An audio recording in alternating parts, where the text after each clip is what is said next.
हर खबर पर होगी आपकी पकड़। डाउनलोड कीजिए एबीपी लाइव ऐप।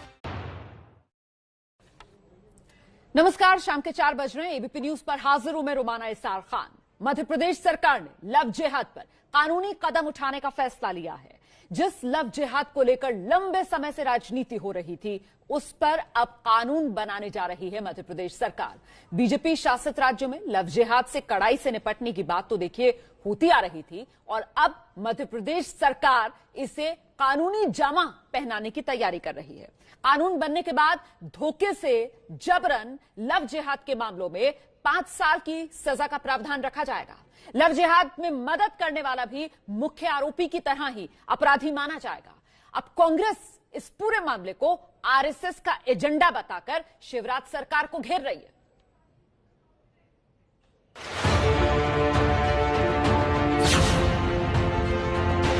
बहकावा, फ्रॉड, बलपूर्वक शादी और धर्मांतरण कराने पर 5 साल का कठोर कारावास।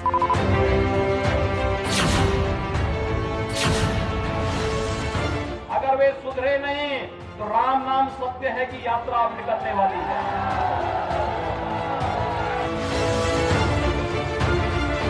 जहां लव के नाम पे जिहाद किया जाए, हम बर्दाश्त नहीं करेंगे। कानूनन इनको रोकने के लिए जो भी प्रावधान करने की जरूरत होगी वो हम भी जरूर करेंगे। हम चारों तरफ नजर भी रखेंगे।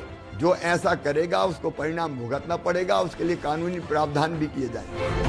15 दिन पहले एबीपी न्यूज पर मध्य प्रदेश के सीएम शिवराज सिंह चौहान ने लव जिहाद के खिलाफ जिस कानून का समर्थन किया था, वो अब हकीकत का रूप लेने जा रहा है। लव जिहाद के खिलाफ बिल मध्य प्रदेश के इस विधानसभा सत्र में आने जा रहा है। जो प्रलोभन और बहकावा, फ्रॉड, बलपूर्वक शादी और धर्मांतरण कराने पर 5 साल का कठोर कारावास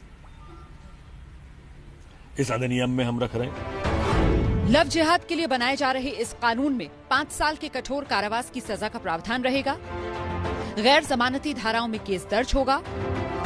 सहयोग करने वाला भी मुख्य आरोपी की तरह अपराधी माना जाएगा। शादी के लिए स्वेच्छा से धर्म परिवर्तन करने के लिए भी 1 महीने पहले कलेक्टर के पास आवेदन अनिवार्य होगा। हम तो यही कहते हैं कि कानून लाए, लेकिन कानून की आड़ में कहीं न कहीं जबरदस्ती किसी धर्म के लोगों को टारगेट करने का काम, परेशान करने का काम भाजपा नहीं करे। हाल के दिनों में हरियाणा से लेकर यूपी तक लव जिहाद के कई मामले सामने आए, जिसके बाद राज्य सरकारों ने कठोर कदम उठाने की वकालत की। जिहाद वाला विषय भी, इसके ऊपर बाकायदा विचार चल रहा है, और केंद्रीय स्तर पर भी और प्रदेश स्तर पर भी हम इसको बहुत गंभीरता से ले रहे हैं। एक प्रभावी कानून बनाएंगे। छद्मवेश में चोरी छिपे, नाम छुपा करके, स्वरूप छुपा करके जो लोग बहन बेटियों की इज्जत के साथ खिलवाड़ करते हैं, उनको पहले से मेरी चेतावनी, अगर वे सुधरे नहीं तो राम नाम सत्य है कि यात्रा अब निकलने वाली है। कर्नाटक, हिमाचल प्रदेश समेत जिन 4 राज्यों ने लव जिहाद के खिलाफ कानून बनाने की वकालत की, वो सभी बीजेपी शासित राज्य हैं, और अब मध्य प्रदेश लव जिहाद के खिलाफ कानून बनाने जा रहा है। तो महाराष्ट्र सरकार के मंत्री नितिन राउत कह रहे हैं कि ये आरएसएस का एजेंडा शिवराज सरकार फिक्स कर रही है। लव जिहाद यह आरएसएस ने और भारतीय जनता पार्टी ने लाया हुआ शब्दांकन है, और इंटरकास्ट मैरिजेस को बढ़ावा देने का काम कॉन्स्टिट्यूशन में ही लिखा है कि करो, जिससे हमारे जाति जाति में विवाद ना हो और जाति जाति में कहीं किसी प्रकार का झगड़ा ना हो। इसी पर चर्चा करने के लिए हमारे साथ इस वक्त 2 खास मेहमान मौजूद हैं। बीजेपी के प्रवक्ता प्रेम शुक्ला जी हमारे साथ इस चर्चा में जुड़ रहे हैं, और एसडीपीआई के महासचिव तस्लीम रहमानी साहब हमारे साथ मौजूद है। बहुत बहुत स्वागत आप दोनों का। प्रेम शुक्ला जी, पहले आपको बताना चाहिए कि लव जिहाद के खिलाफ कानूनी एक्शन क्यों जरूरी है? लगातार ऐसे मामले सामने आ रहे हैं जिसमें लोग अपने परिचय छिपाकर, बलपूर्वक, प्रलोभन देकर दूसरे धर्म के लोगों के साथ विवाह कर रहे हैं, और कालांतर में जब चीजें पता लग जाती हैं कि वो उनके साथ छल हुआ है, तो जो छले गए लोग हैं उनके साथ हिंसा का भी व्यवहार हो रहा है, उनके खिलाफ हिंसक कार्रवाई होती है। इसके एक नहीं, दर्जनों मामले हैं। आप गूगल करेंगी तो आपको गूगल पर भी दर्जनों मामले सामने आ जाएंगे, अलग अलग प्रदेशों में आ जाएंगे।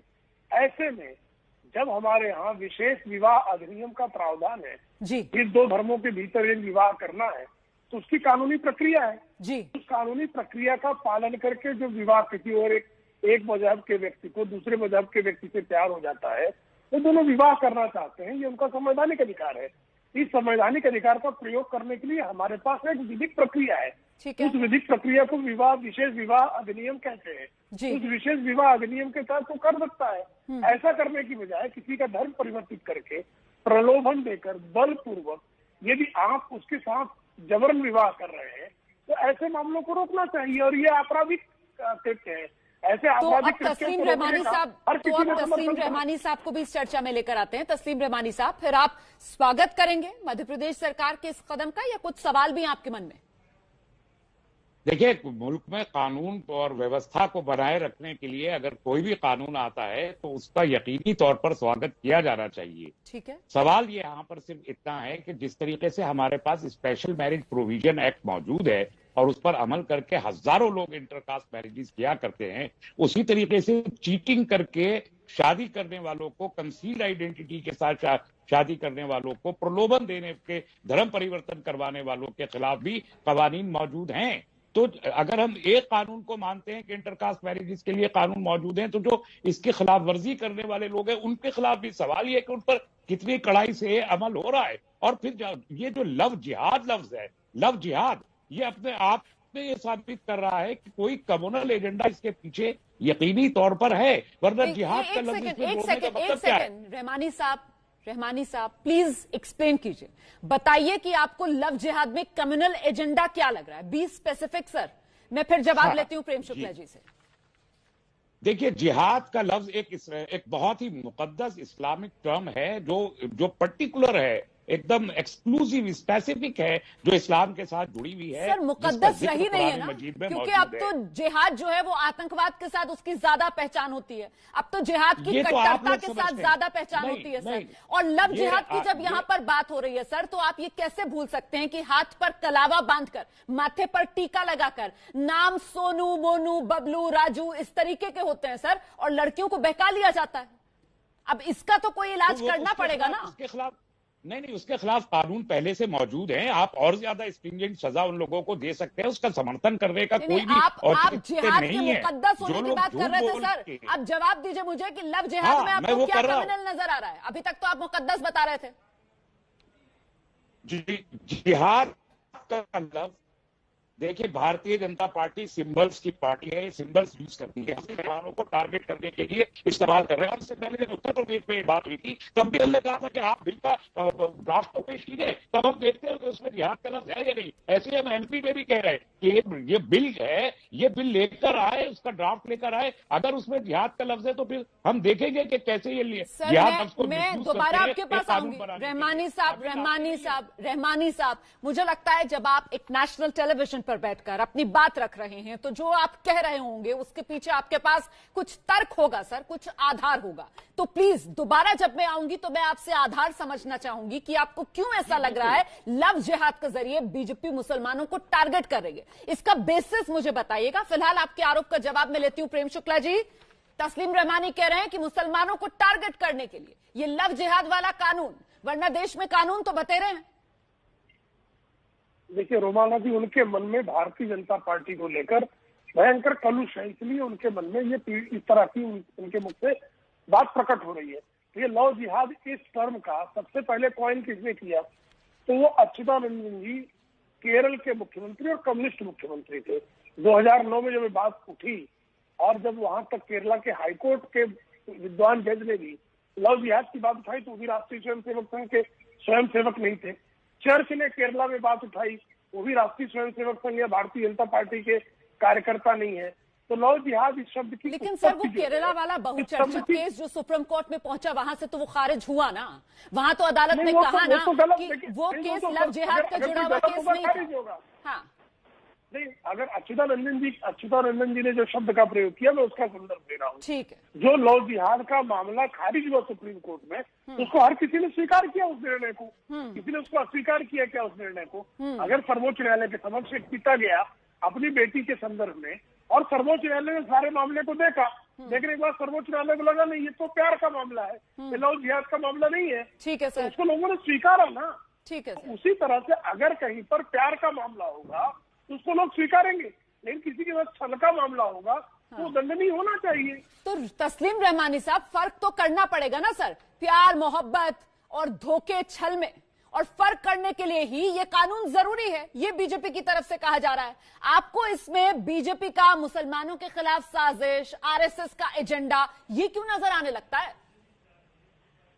देखिए, छल करने वालों के खिलाफ कार्रवाई होना बहुत लाजमी है। मैं उसका पक्षधर हूं और कोई भी सेंसिबल आदमी उसका पक्षधर होगा, होना चाहिए। हम भी उसके पक्षधर है और कानून पहले से भी मौजूद है, उस पर कड़ाई से अमल दरामद होना चाहिए, चाहे हिंदू हो, मुसलमान, सिख, ईसाई, कोई भी हो।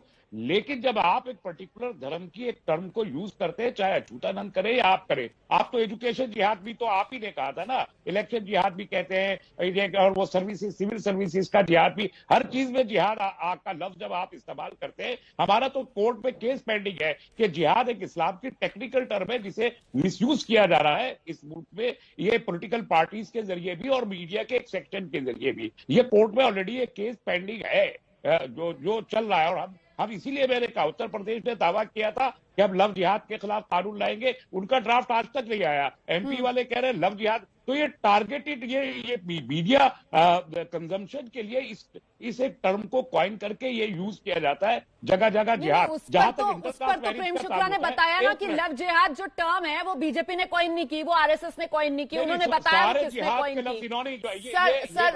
सर अब आपके कहने से तो फैसला नहीं हो जाएगा ना सर, यहाँ पर आप जो कह दोगे उसको तो नहीं माना जाएगा, दूसरे की बात भी सुनी जाएगी, है ना? ऐसा तो नहीं है कि जो आप कहोगे वही पत्थर की लकीर हो गया। रहमानी साहब एक सेकंड, क्योंकि यहाँ कानून बनने की बात हो रही है, रहमानी साहब, क्योंकि कानून बनने की बात हो रही है, ऐसे में हमने वरिष्ठ वकील से भी चर्चा की है और उनकी राय में ये कानून किस तरीके का होना चाहिए कि ये जो संविधान की कसौटी है उस पर खरा उतरे। मुझे लगता है जरा एक कानूनी विशेषज्ञ की राय हमें सुन लेनी चाहिए।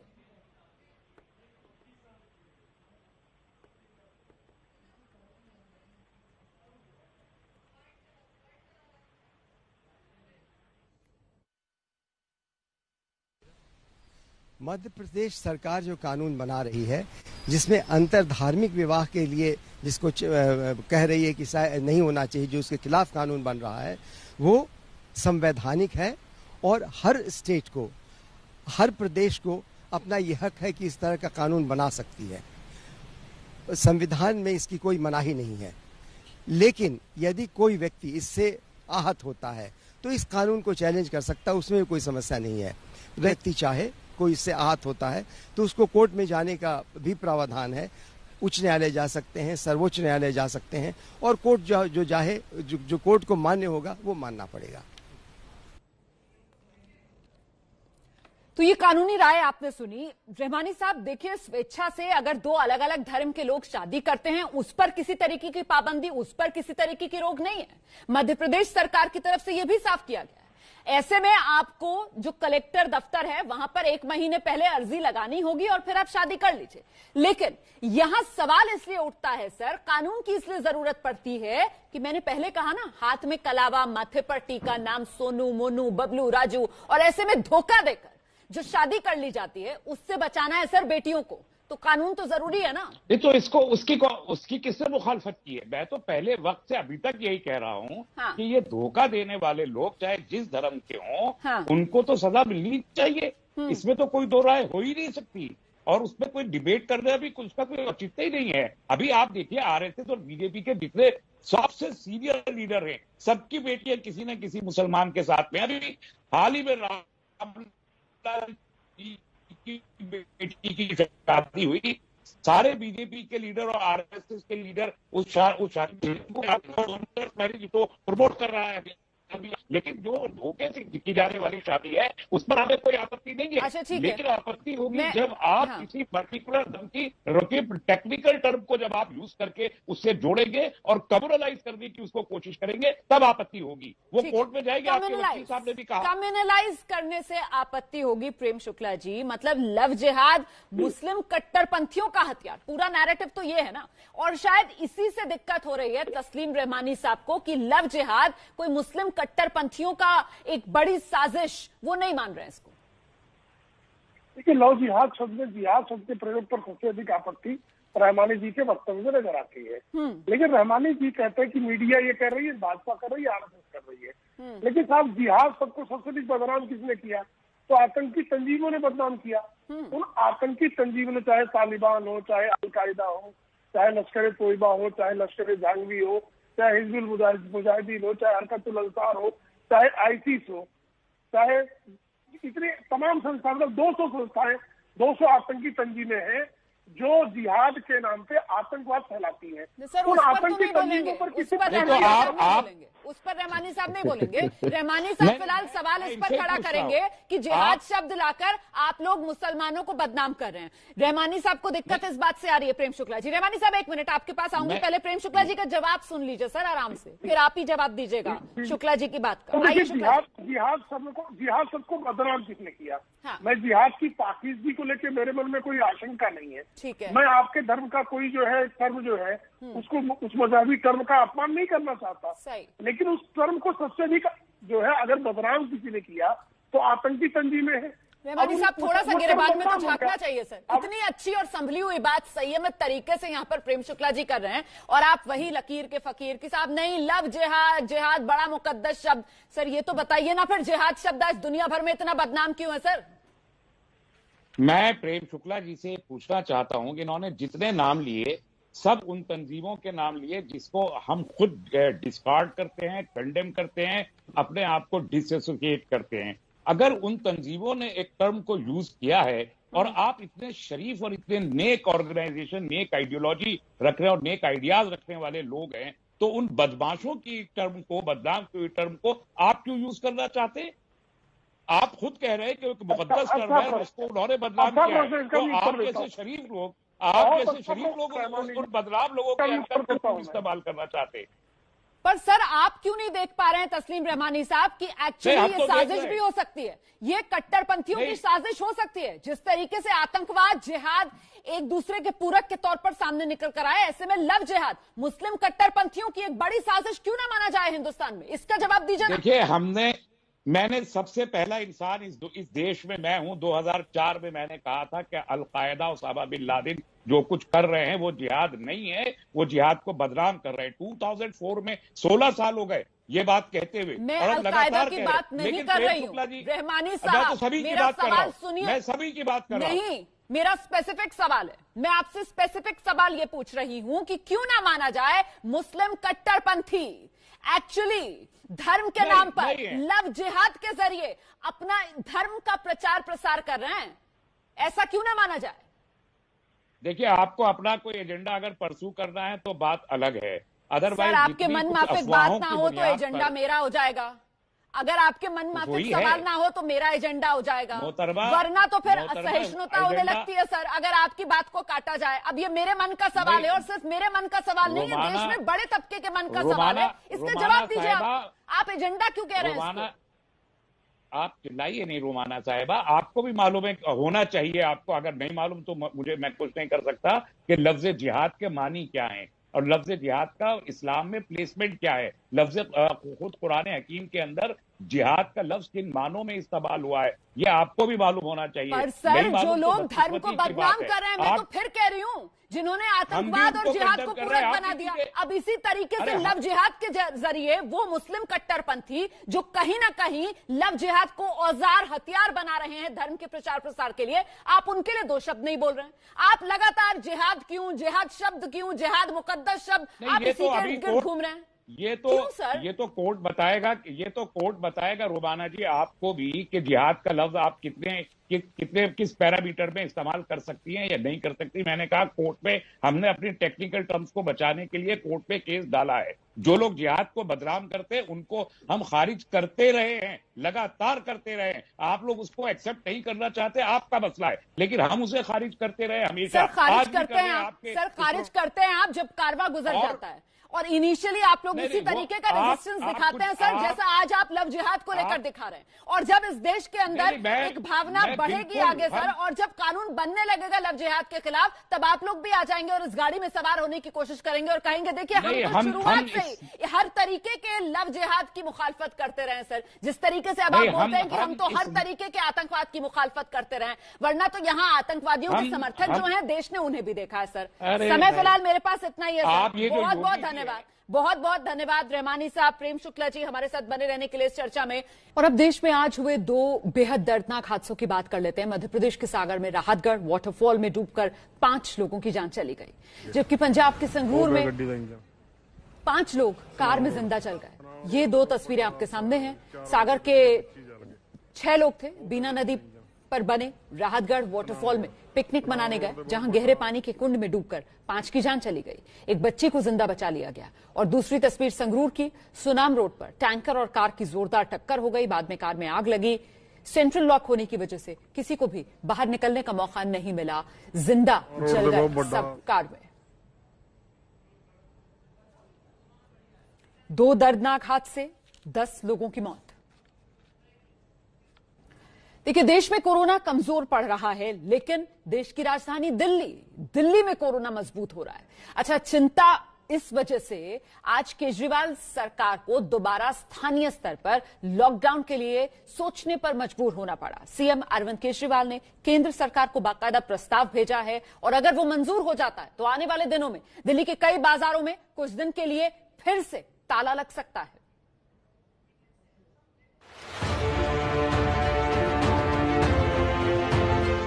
दिवाली के लिए दिल्ली के बाजारों में ऐसी भीड़ उमड़ी कि ऐसा लगा मानो कोरोना पैरों तले दबकर मर गया। ये वो दौर था जब दुनिया के किसी भी शहर से ज्यादा कोरोना के केस दिल्ली में आ रहे थे, लेकिन ना लोगों में डर था और ना मास्क लगाने की आदत। दिल्ली पर कोविड कैपिटल बनने का डर लगातार मंडरा रहा है। कोविड के साथ साथ प्रदूषण की दुगनी मार भी दिल्ली वासियों को सता रही है। ऐसे में जहां दिन प्रतिदिन कोरोना के मामले बढ़ते ही जा रहे हैं, वहीं दिल्ली वालों के रवैये में ऐसा नजर ही नहीं आ रहा कि कोरोना के जो केसेस हैं वो दिल्ली में बढ़ रहे हैं। इस वक्त हम राजधानी दिल्ली के सरोजनी नगर मार्केट में हैं और आप तस्वीरों में देख सकते हैं कि यहाँ पर कितनी भारी संख्या में खरीदार जो हैं वो पहुंचे हुए हैं। भारी भीड़ उमड़ी हुई है। सोशल डिस्टेंसिंग की साफ तौर से धज्जियां उड़ती हुई आपको तस्वीरों में यहाँ पर नजर आएंगी। अब दिल्ली सरकार कह रही है ऐसे बाजार बंद ना किए तो मुश्किल होगी, इसीलिए दिल्ली में स्थानीय लॉकडाउन लगाने की वकालत खुद सीएम केजरीवाल कर रहे हैं। कुछ बाजारों में दिवाली के समय काफी ज्यादा ना तो लोग मास्क पहन रहे थे, ना सोशल डिस्टेंसिंग कर रहे थे, जिसकी वजह से कोरोना बहुत ज्यादा फैला।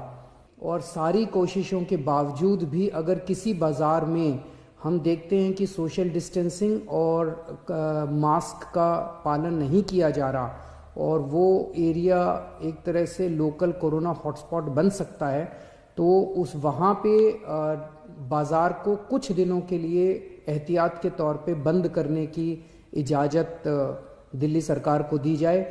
ऐसा प्रस्ताव अभी केंद्र सरकार को भेजा जा रहा है। इसके लिए भी मैंने एलजी साहब की परमिशन के लिए अभी लिख दिया है। लॉकडाउन, फिर वीकेंड लॉकडाउन दिल्ली समेत कई शहरों में लगा, जिसके बाद केंद्र सरकार ने ये नियम बना दिया कि किसी भी तरह का लॉकडाउन लगाने से पहले केंद्र सरकार की इजाजत जरूरी है। इसीलिए केजरीवाल सरकार ने केंद्र को चिट्ठी लिखी है। दिल्ली सरकार चाहती है अगर बाजार में भीड़ रहती है और सोशल डिस्टेंसिंग का पालन नहीं होता है, अगर बाजार में लोग मास्क नहीं पहन रहे, अगर बाजार के कोरोना हॉटस्पॉट बनने की आशंका है, बाजार को कुछ दिन के लिए बंद किया जाए। केजरीवाल की मांग को लेकर जब एबीपी न्यूज ने एम्स के निदेशक डॉक्टर रणदीप गुलेरिया की राय पूछी तो उन्होंने भी इसका समर्थन किया। तो फिर ऐसे एरियाज में जहां पे सुपर स्प्रेडिंग इवेंट्स हो सकती हैं, कुछ सख्ती तो करनी जरूरी है और हो सकता है कि इन एरियाज में कुछ हद तक कंटेन जो जहां पे केसेस हॉटस्पॉट्स बन रहे हैं वहां पे कुछ हद तक लॉकडाउन या कंटेनमेंट जोन बनाने पड़ेंगे। देखिए, लोकल लेवल पे लॉकडाउन का मतलब क्या होता है, या तो जो सुपर स्प्रेडर्स हैं उनको हम आइसोलेट करें, उनको डिटेक्ट करके आइसोलेट अगर कर पाएं तो वो करके देखें, या उस जगह पे अगर बहुत ज़्यादा लोगों को अगर ट्रांसमिशन हुआ है तो वहां उनको लॉकडाउन के अंदर रखें तो ये ट्रांसमिशन होने की जो आशंका बढ़ती है उसको हम कम करने में कामयाब हो पाए। हालांकि मिनी लॉकडाउन की आहट के बाद इसका विरोध भी शुरू हो गया। छोटे व्यापारियों के संगठन कैट ने गृह मंत्री अमित शाह और उपराज्यपाल से अनुरोध किया कि पहले दिल्ली के लाखों व्यापारियों से इस बारे में राय ली जाए। पूरी तरह बाजार बंद करना तो ठीक नहीं होगा। कुछ रिस्ट्रिक्शन लगा सकते हैं, टाइमिंग की, डेज की। लॉकडाउन से यदि असर पड़ता है तो इट्स नॉट बैड थिंग, लेकिन बाकी जगह भी आप रोक नहीं सकते ना, क्योंकि हर जगह ही ऐसा रश हो रहा है इन दिनों में। देश में कोरोना की रफ्तार भले धीमी पड़ी हो, लेकिन दिल्ली में पिछले 2 हफ्ते में कोरोना ने सारे रिकॉर्ड तोड़ दिए। महामारी की तीसरी लहर से अस्पतालों में बेड तक कम पड़ने लगे। अब दिल्ली सरकार दावा कर रही है कि तीसरी लहर का पीक खत्म हो गया है। पिछले 1 हफ्ते के अंदर वो 15.33 से कम होके अब 13% से नीचे है, और डेफिनेटली हम कह सकते हैं कि डेफिनेटली 13 से नीचे है, तो इसका मतलब बढ़ तो नहीं रही है। आप देखिएगा धीरे धीरे डाउन ट्रेंड होगा। हम थर्ड वेव में चल रहे हैं, बिल्कुल चल रहे हैं थर्ड वेव के अंदर, बट उसका पीक जो था, थर्ड वेव का पीक जा चुका है, अब धीरे डाउन जाएगा। क्या दिल्ली में कोरोना का पीक खत्म हो रहा है? आंकड़ों को अगर देखें तो पिछले 2 दिनों में केस घट रहे हैं, लेकिन फैक्ट ये भी है कि टेस्टिंग भी कम हो रही है।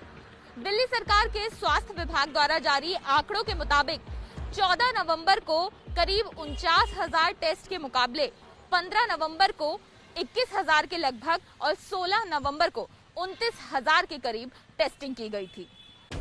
अक्टूबर तक कोरोना कंट्रोल में था, लेकिन 28 अक्टूबर से राजधानी में कोरोना की तीसरी लहर की शुरुआत हुई, जब पहली बार 8,000 से ज्यादा केस एक दिन में सामने आए और बढ़कर 11 नवंबर को सारे रिकॉर्ड तोड़ दिए।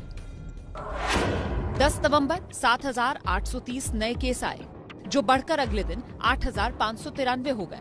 12 नवंबर को 7,053 केस, 13 नवंबर 7,802 केस, 14 नवंबर 7,340 केस, 15 नवंबर को 3,235 और कल 3,797 केस आए। दिल्ली में कोरोना के केस 5 लाख को छूने वाले हैं। 11 नवंबर को केस का रिकॉर्ड टूटा था, तो 12 नवंबर को सबसे ज्यादा 104 मरीजों की मौत हुई, जिसके बाद केंद्र सरकार भी हरकत में आई।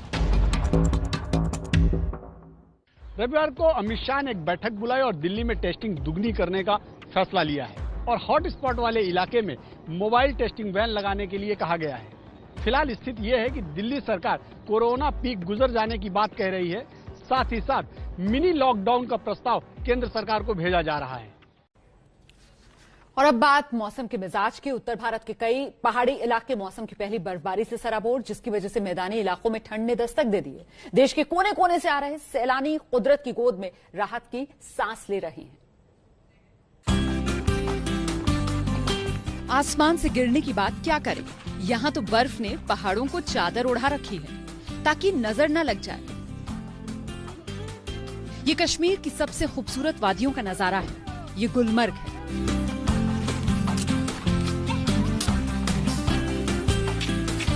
जहां कोरोना के बावजूद सैलानियों का जमघट है। ठंड बढ़ने के बाद भी लोग घरों और होटल से बाहर हैं, क्योंकि यही वो नजारा है जो कुदरत हर वर्ष बर्फ से करती है अलग अंदाज में प्रकृति का श्रृंगार। हम गुलमर्ग में हैं और यहाँ जो समा है वो आप देख रहे हैं कि हल्की बर्फ अभी भी गिर रही है और हमारे साथ अहमदाबाद से आया हुआ एक परिवार है। इन्हीं से जानते हैं कि कैसा लग रहा है। आपका नाम? फातिमा। फातिमा जी, आप क्या पहली बार आए हैं और बर्फबारी ऐसे देखना कैसे लग रहा है आपको? बहुत अच्छा लग रहा है, ये बहुत अच्छा एक्सपीरियंस है हमारे लिए। फर्स्ट टाइम देखा हम लोगों ने ऐसा। आपका नाम? जहरा। जहरा, कैसा लग रहा है बर्फबारी में? बहुत मजा आ रही है मेरे को। अब ये देखिए, ये भारत ही है, यूरोप का कोई शहर नहीं। ये है भारत में मौजूद मिनी स्विट्जरलैंड। नाम है इसका चाप्ता। रुद्रप्रयाग जिले का प्रसिद्ध पर्यटक स्थल चाप्ता दुगलपिट्टा में सीजन की पहली बर्फबारी जमकर हुई। केदार तुंगनाथ धाम सहित चाप्ता में 1 फीट से अधिक बर्फ गिरी। चाप्ता में हुई बर्फबारी के बाद पर्यटकों ने भी चाप्ता का रुख कर लिया। चाप्ता का पूरा इलाका बर्फ की सफेद चादर से ढका है। जम्मू के मशहूर हिल स्टेशन पटनी टॉप में भी इस मौसम की पहली बर्फबारी हुई। इस बर्फबारी का लुत्फ उठाने के लिए पर्यटक पटनी टॉप का रुख कर रहे हैं। रविवार से ही जम्मू कश्मीर के पहाड़ी इलाकों में बर्फबारी और मैदानी इलाकों में बारिश हो रही है। कोरोना संक्रमण के बाद विश्व प्रसिद्ध हिल स्टेशन पटनी टॉप वीरान हो गया था, लेकिन अब मौसम की इस पहली बर्फबारी के साथ पर्यटकों ने पटनी टॉप का रुख किया। यमुनोत्री धाम के कपाट सोमवार को भैया दूज के पर्व पर वैदिक मंत्रोच्चारण के साथ आम श्रद्धालुओं के लिए बंद कर दिए गए। मां यमुना जी की डोली सोमेश्वर देवता की अगुवाई में खरसाली शीतकालीन प्रवास में पहुंच गई।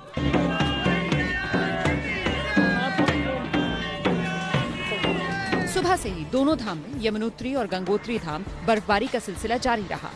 मां गंगा जी की डोली अपने शीतकालीन प्रवास पर पहुंच गई।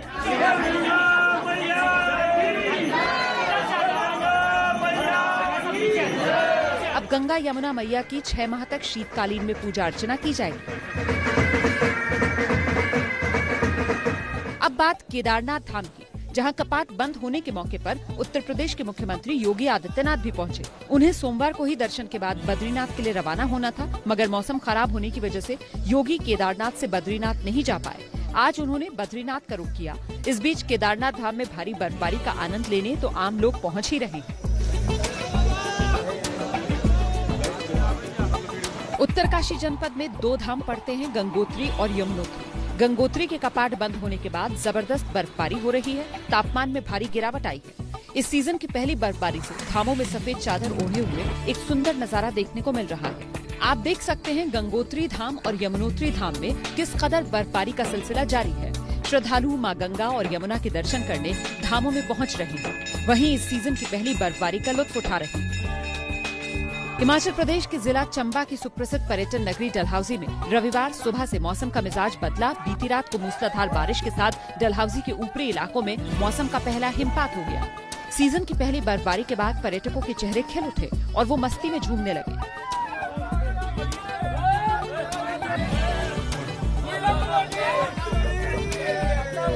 अमृतसर से यहाँ डलहौजी घूमने आई हूँ। यहाँ पे तो हम ठंड के कारण आए थे, लेकिन यहाँ पे हमें स्नोफॉल मिल गई और हम इतना एंजॉय कर रहे हैं यहाँ पे। और सबको डलहौजी यहाँ पे आना चाहिए इस टाइम पे, और आप यहाँ पे स्नोफॉल का इतना मजा ले सकते हो कि आप वापस जाने का भी नाम नहीं लोगे। आपको मस्त सबको डलहौजी आना चाहिए और we love डलहौजी। ऊपरी शिमला से लेकर चंबा, मनाली, किन्नौर, लाहौल व कांगड़ा, धौलाधार की पहाड़ियों में सीजन की पहली बर्फबारी, ताजा मौसम की तब्दीली से ऊपरी क्षेत्रों में बर्फबारी की सफेद चादर बिछ गई, तो वहीं निचले क्षेत्रों में बारिश से मौसम सुहाना हो गया। मौसम की ताजा करवट से किसानों, बागबानों के चेहरे खिल गए। साथ ही पर्यटकों की आमद बढ़ने की भी उम्मीद जगी। बागबानों के चेहरे खिल चुके इस वक्त, और 4 महीने का पहले ही सूखा था, जिसकी वजह से सोर्सेज, पानी के सोर्सेज भी सूखने के कगार पे थे।